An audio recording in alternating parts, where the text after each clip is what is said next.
Aqui estamos novamente para compartilhar a palavra do Senhor, agradecê-lo por mais essa oportunidade de poder trazer, juntamente com você, esse pequeno estudo da palavra de Deus, no desejo de que o nosso coração seja edificado, as nossas vidas sejam transformadas, impactadas por essas verdades.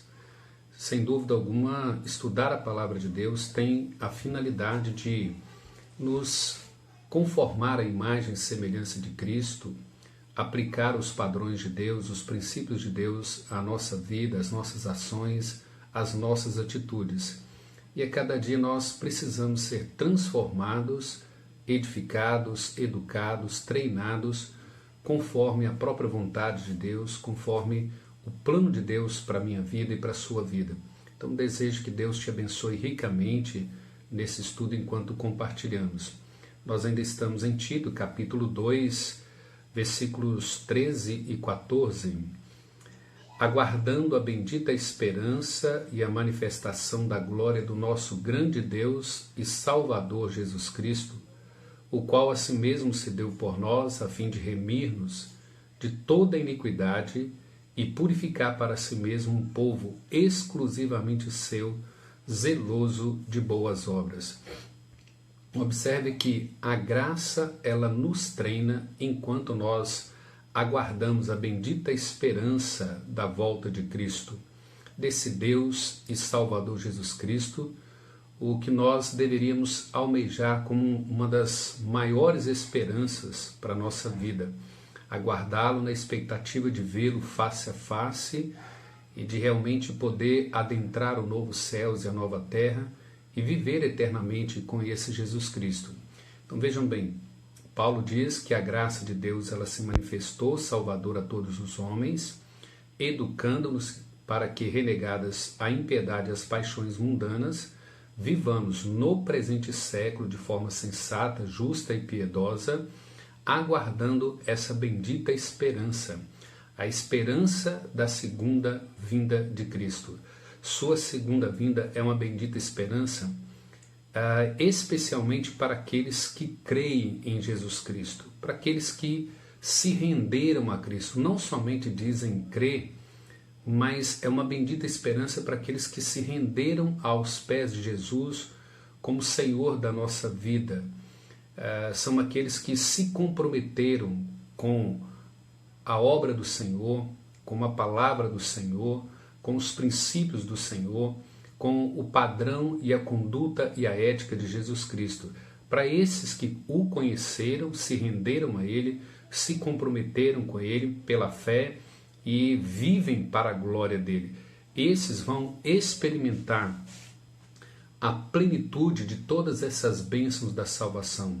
Então todos esses que vivem dessa forma, que crescem nesse processo, ainda que muito gradativo, muito lento, nós estamos crescendo, nós estamos sendo educados, treinados, mas a cada dia nós nos parecemos um pouco mais com Ele. Então nós fazemos isso e trabalhamos, desenvolvemos, lutamos, nos esforçamos para viver essa vida sensata, justa e piedosa. Nessa expectativa, nós estamos aguardando essa bendita esperança da sua volta, na expectativa de que nós experimentaremos toda a plenitude da salvação em nossas vidas. Em contrapartida, aqueles que simplesmente professam de lábios, aqueles que fazem uma falsa profissão de fé, aqueles que ainda que batizam e professam, mas não se comprometem com o padrão de vida de Cristo, com o padrão da sua palavra, não se compromete com a sua obra, não se compromete em obedecer a Escritura, a cada dia ele não desenvolve nessa vida de piedade, de sensatez, não é, de justiça, de retidão, e ele não cresce na expectativa de ver o reino sendo edificado e trabalhando para o reino, envolvendo com o reino. Esses sofrerão grandemente com essa segunda vinda. Por isso é que não é uma bendita esperança para eles, porque nessa segunda vinda, se Cristo trará essa experiência da plenitude da salvação para todos que se comprometem com Ele, para aqueles que não se comprometem, Ele trará juízo, Ele trará condenação eterna, Ele trará punição eterna sobre todos esses que não o aceitaram, que não o receberam E mesmo aqueles que disseram que o receberam, mas não se comprometeram, não tiveram mudança de vida, o coração não foi mudado, o coração não foi transformado. Paulo diz aqui, a manifestação da glória do nosso grande Deus e Salvador Cristo Jesus. Aqui tem uma das maiores declarações da divindade de Cristo, né? Esse Deus e esse Salvador Jesus Cristo, nós o veremos face a face. Vejam, até aqui nós temos esperança bendita de lutar, de nos motivar a abandonar cada tipo de pecado que nós às vezes temos cometido. Nós somos motivados por essas verdades, por essas expectativas, por essa esperança, a lutar, a nos esforçar diligentemente para cada dia abandonar todo tipo de pecado em nossas vidas. Nós não precisamos viver com o pecado, nós temos que lutar contra ele, relutar contra esse pecado, dizer não a esse pecado, eliminar o orgulho, a inveja, o ciúme, a discórdia, a contenda, a ira, a raiva, não é? a falsidade, a indiferença, tudo isso, essas expectativas. Olha, um Cristo, não é, que nos salvou por graça, que realmente nós o aguardamos, vê-lo face a face como nosso Deus e Salvador, aquele que há de nos buscar e nos dará essa esperança da plenitude da salvação. Então vejam bem, você tem motivo, eu tenho motivo, nós temos uma verdade sólida, nós temos um ensinamento, uma beleza de salvação ensinada pelas Escrituras. E a graça, ela nos educa nessa verdade. A graça, ela nos motiva nessa verdade. É nessa verdade, nessa esperança, nessa expectativa que nós somos treinados pela graça de Deus, pela ação do Espírito Santo. E a segunda verdade que nós podemos observar aqui, que ele diz, o qual a si mesmo se deu por nós, a fim de remir-nos de toda iniquidade e purificar para si mesmo um povo exclusivamente dele. Vejam que coisa preciosa. Ele não somente nos salvou, como o texto fala, daquele que se deu por nós, ele se entregou por nós. Vejam bem, como demonstração do amor. Paulo fala isso em Romanos 5,8, né?